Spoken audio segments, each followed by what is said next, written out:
Life Stories. Good evening, everyone. Thank you for joining us again another Monday evening for another Life Stories on Life Stories Worldwide. It's good to have you with us tonight, but we don't want just you to watch. We want you to tell your friends, tell your work colleagues, your neighbors, tell them about this wonderful story that's going to be shared tonight on Facebook, on YouTube, and on Zoom.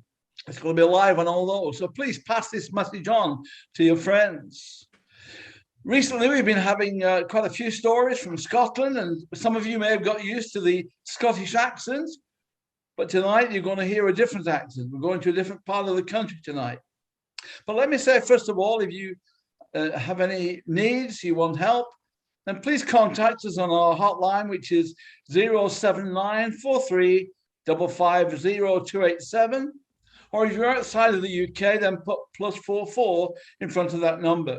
You can also contact us on our website, which is LifeStoriesWorldwide.com. There you can find out lots of information about all the different things that are happening with Life Stories. So as I say, tonight we're going to a different part of the United Kingdom.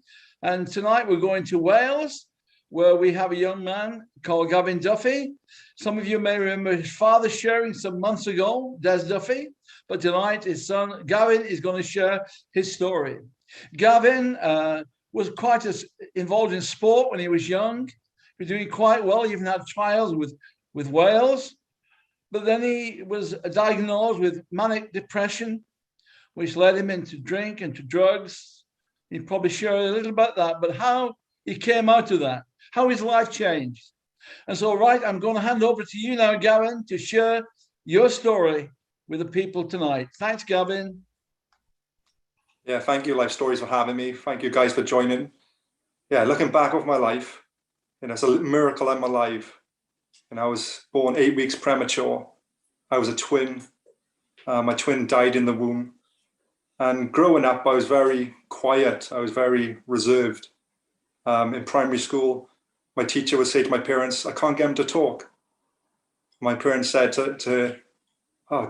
talk about sports. And that was one thing I was very passionate about. One thing that I loved was rugby, was football. And yeah, so she got me to talk. And yeah, in school, in primary school, we had a rugby team, and my team won the cup. And yeah, I scored pretty much, I think I scored all the tries that day, and which tied us even. And then the boy Matthew Peacock was on my side.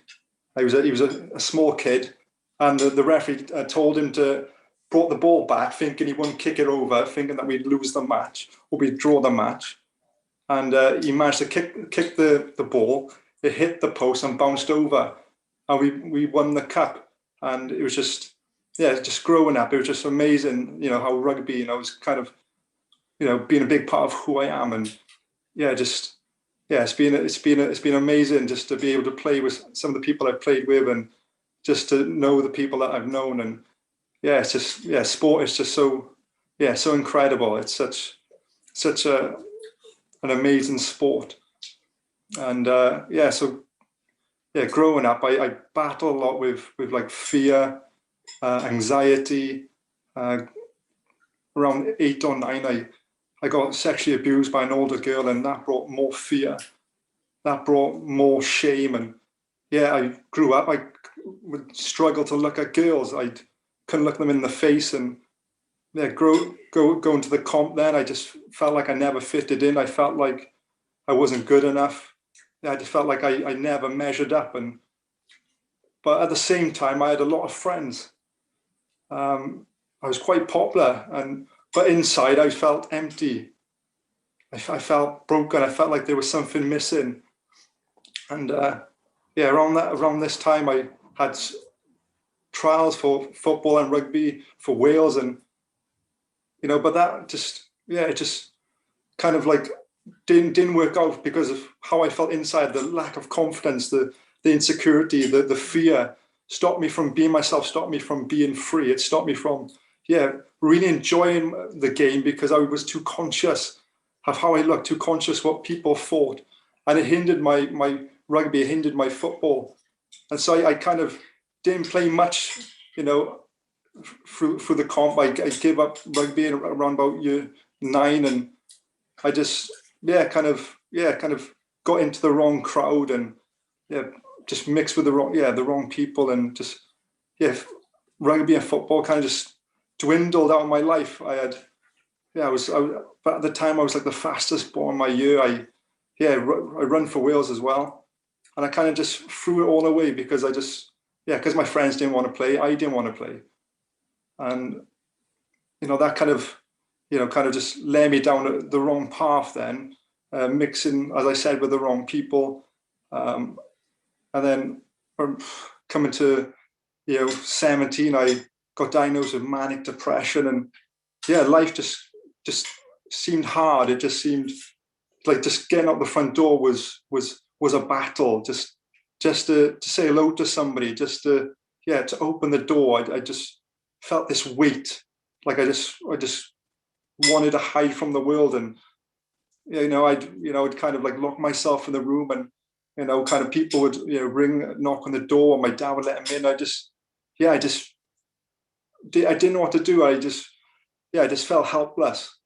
And then, around about 17, 18, I got introduced to ecstasy, and, that kind of gave me confidence. I felt good. I felt like I was on top of the world. I felt like I was a different man. I felt like I'd found out who I was.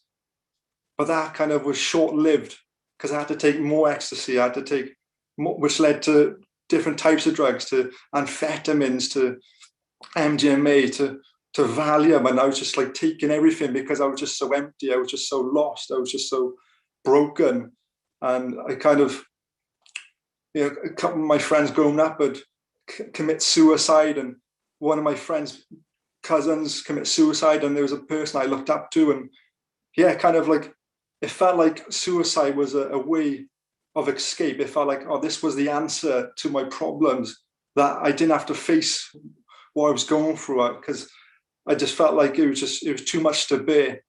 And I just remember around about 18, planning to take my life. I remember just, taking the stuff that I was going to use, and I was going to, walk to the woods, and I was going to hang myself. And I remember it was a dark night. I just taken loads of Valium, and I thought, it was raining, and I thought, this is it. I've got this covered. This is for the best. I'm no good to anybody. And so I kind of made the plan. I left the house, and out of nowhere, a car pulled up, and a boy that I grew up with in school, I was good friends with, called me, and I was like, just go away. I don't want to. I just don't want to know. Just leave me alone. And he pursued me. He just kept on following me, and he kept on talking to me, and kind of like. And I believe that was God sending somebody, to steer me away from making the worst decision of my life. But backtracking a little, at 16, my dad goes to California on a business fellowship.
Yeah, Life so as I said, my dad Stories. went to California on a businessman's fellowship, and yeah, he come back completely transformed. And within a year, my whole family were in church, and it was just amazing to see the difference, the change, that he'd had something that he never possessed before, and it kind of drew me. And I believe I was the first of my family to commit my life to the Lord, and but I still had those insecurities, those fears. So kind of like, being in church and being in part of the youth, I didn't really fit in. I was kind of reserved. I kind of like, felt awkward. I felt like they didn't understand me, and I definitely didn't understand them. I had friends at the time that would tell me, "Oh no, it's not for you. You're not one of them." And I kind of believed them that church wasn't for me, and so I kind of left church and continued taking drugs, taking ecstasy to amphetamines to Valium, and then by the age of 20, I took heroin for the first time, and this just kind of made me feel numb. Like I just felt like there was just no issues, there was no problems. I just felt a peace, and I just felt like, this was the answer that I was looking for. That I wasn't getting any psychosis, I wasn't getting any paranoia. I just felt completely numb, and for a while it kind of it just it just made me feel like I could survive, and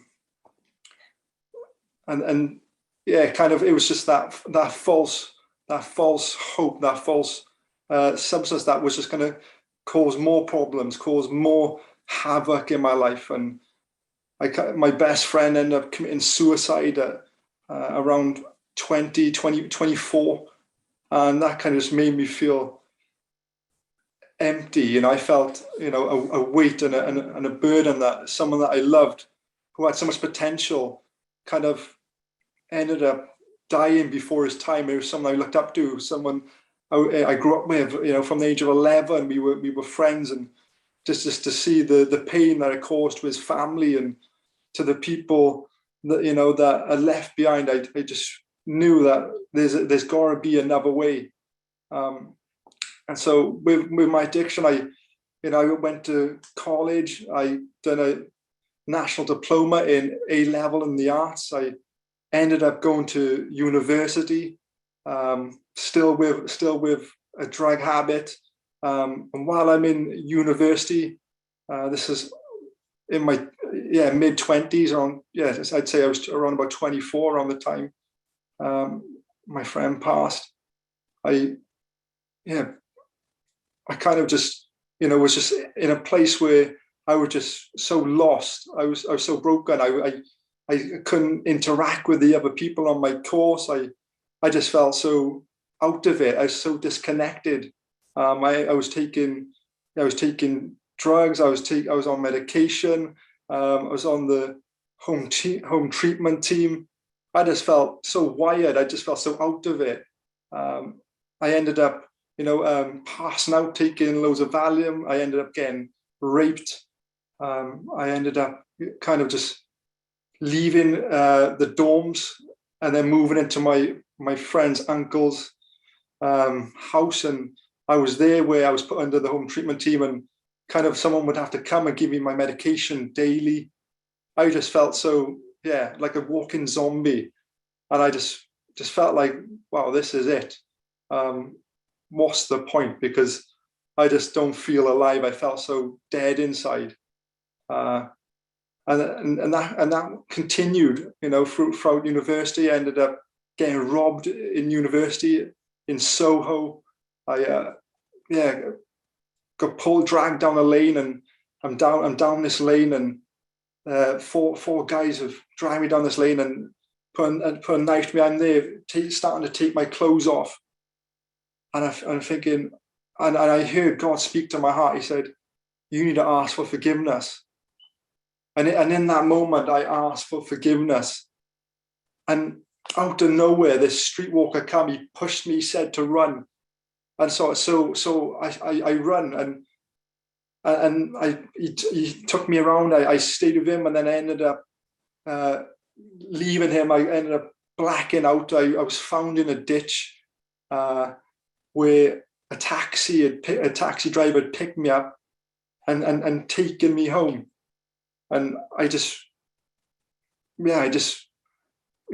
that moment, kind of my parents were rung because they knew that I was missing, and I ended up having to leave university. I dropped out of university, and I just felt an even greater heaviness, and I felt like an even greater disappointment. And I just, felt, so lonely and so lost and so isolated, because the one thing I thought I'd be able to do, I ended up not doing, and kind of just, and I spiraled back into taking more drugs and, causing more chaos. But through it all, I ended up getting married to my first wife, and it was a nightmare from the beginning, because I was so messed up, I was so broken, I was so self-focused, I was so self-centered.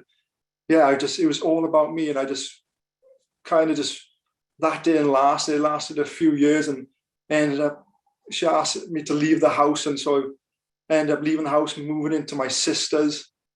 And I was, at rock bottom. I thought, like, what can I do now? And I was in my sister's, and I was afraid to, leave the house. I was afraid to be around people. I was afraid to, just to do normal life. I just was stuck. I was housebound. And my dad, had heard about Teen Challenge, and so I applied for Teen Challenge, and that kind of, they rejected my application, and I just thought, oh no, I can't. The one thing I thought, was going for me, kind of like the door was shut, and my parents found out about Patel. And so I rang up Patel on a Friday, and they told me that, that I could come in on a Monday. So I went there on a Monday, and I was so anxious. I was so fearful. And it just being around people was just so hard. It was just, it was tough. I remember I couldn't speak in front of people. I couldn't be around people. I just, couldn't eat around people. I was just like a nervous wreck. I was shaking.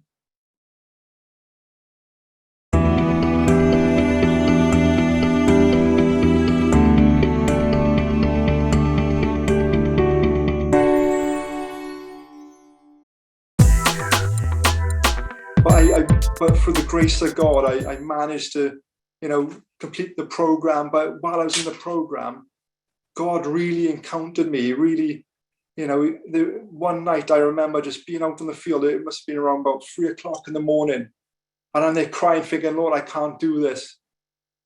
I don't know you. I can't feel you, but I'm going to worship you. And I remember crying, and I remember just praising God in this field, and something happened. God encountered me, and I felt his love. I really felt his love. That really, it changed me. And then it was a process of walking out, surrendering my life.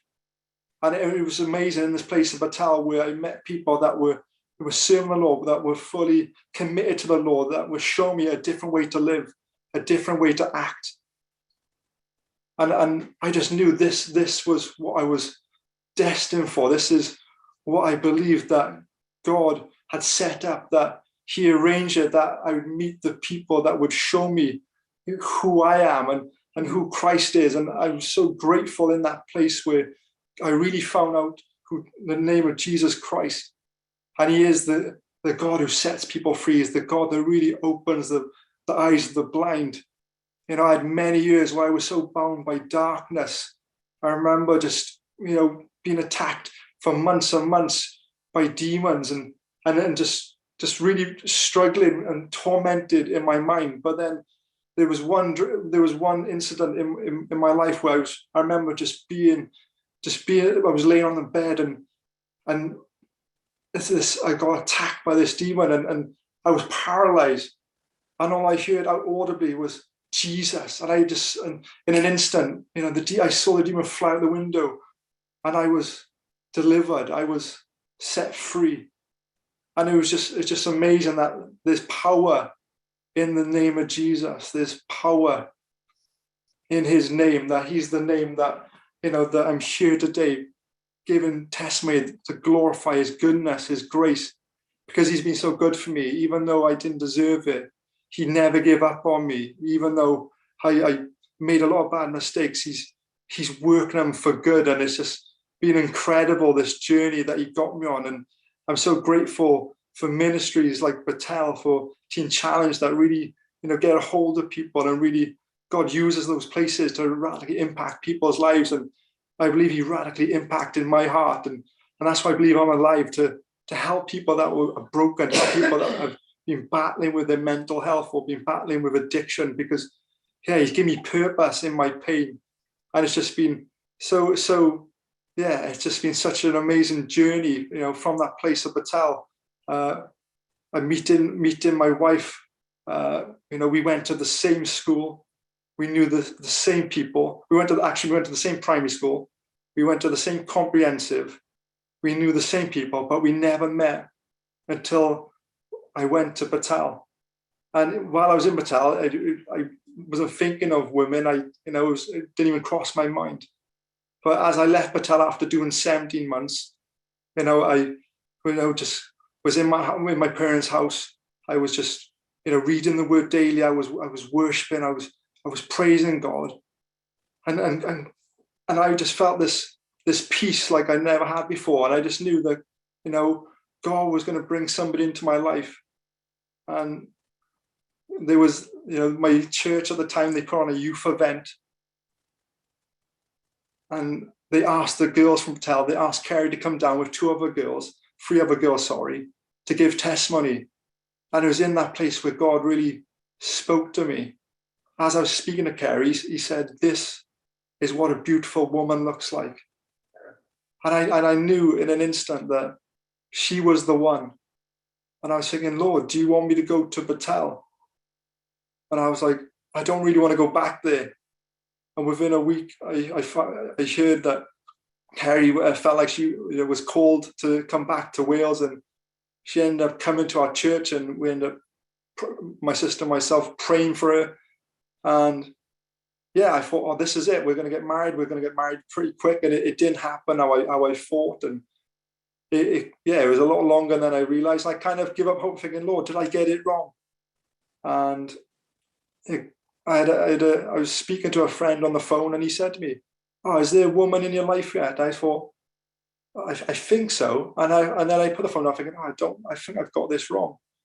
And then as soon as I had that thought, I had a text, and the text was, "Gavin, I've had a vision, and do you want me to call you, or do you want me to write it down in a text?" And so I told him to send it to me in a text. And the text said that I had a dream, and in the dream you were getting married, but it wasn't the fact you were getting married.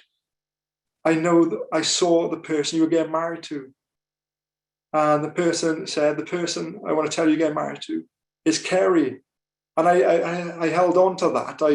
I just knew that was God, that he was talking to me, that he was speaking, that he was directing me, that he was bringing something good to me. And, this then the process of, dating and, it's just been amazing just to get to know this amazing woman of God that really just has helped me so much, to help me grow. And I just knew that, through spending time together, that she was the one. And I planned to propose to her.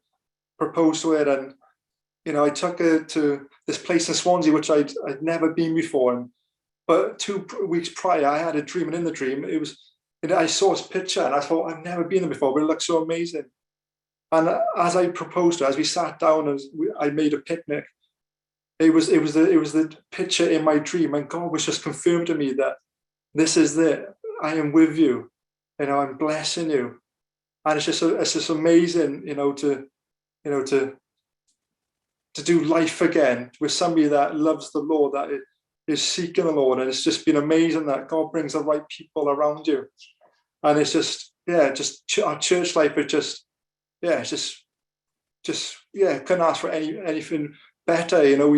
We're serving in the church. We help out in prayer. We help out with the kids. We yeah, we we preach once every six weeks, and it's just amazing that from like 2 years ago, I was afraid to talk to, I was afraid to to open up, but now it's God is really doing a work in me. He's really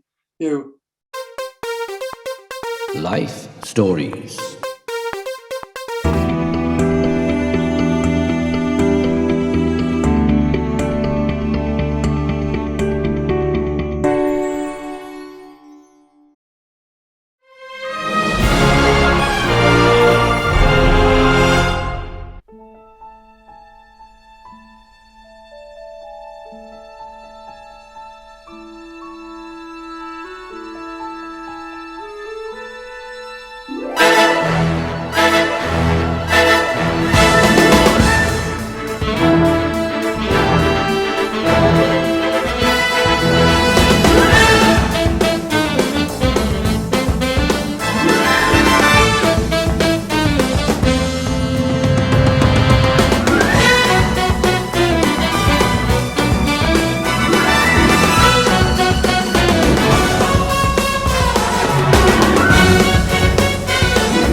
Life Stories.